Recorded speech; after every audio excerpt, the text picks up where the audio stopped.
Friends, நாம் இன்றைக்கி artemia capsule வச்சு எப்படி ஆர்டிமியா கேட்ச் பண்ணலாங்கிற வீடியோ தான் பார்க்க போகிறோம். அதுக்கு ஃபஸ்ட்டு நம்மகிட்ட ஆர்டிமியா டேப்லெட் வேணும். அது அக்வாடியம் ஷாப்பில் கிடைக்கும், வாங்கிக்கலாம். அதுக்கப்புறம் 8 லிட்டர் தண்ணி ஏடு வேணும் கண்டிப்பாக. அப்புறம் வீட்டில் யூஸ் பண்ணுற கல் உப்பு. அப்புறம் நம்மகிட்ட ஒரு வாட்டர் கேனில் மேலே இந்த மாட்டை கட் பண்ணி எடுத்துக்கலாம்.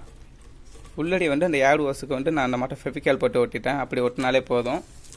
பண்ணிக்கலாம்.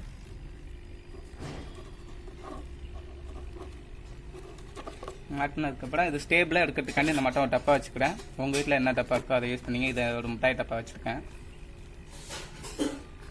அதுக்கப்புறம் அதில் ஒரு 750 ml தண்ணி ஊற்றிக்கலாம்.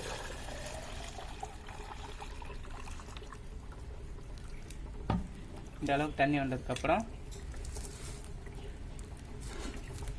ஒரு 2 ஸ்பூன் அளவுக்கு உப்பு போட்டுக்குங்க.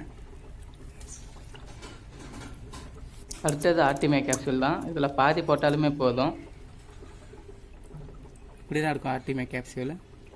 இது உள்ட்ரி உள்ளது தான் எக்கு.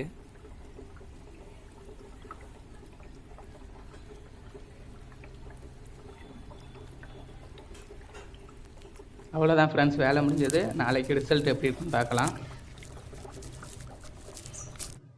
இப்போ ஒரு நாள் ஆயிடுச்சு. இதில் குட்டி குட்டியாக இலையிறது தான் ஆர்டிமியா. சின்னதாக இது உங்களுக்கு ஜூம் பண்ணி காட்டுறேன். இப்போ ஆர்டிமியாவை டிரான்ஸ்பரண்டான கிளாஸ் டேங்க்கு மாட்டலாம். இப்போ டேங்க் சைடில் ஃப்ளாஷ் லைட்டை வச்சதும் ஆர்டிமியாலாம் ஃப்ளாஷ் பக்கத்தில் வரும்போது இந்த மாதிரி சிரஞ்சியில் எடுத்து கப்பிக்கு ஃபீட் பண்ணலாம். இந்த வீடியோ பிடிச்சிருந்தா லைக் பண்ணுங்கள். அக்வாடியம் ரிலேட்டிவான வீடியோக்கு நம்ம சேனலில் சப்ஸ்கிரைப் பண்ணுங்கள்.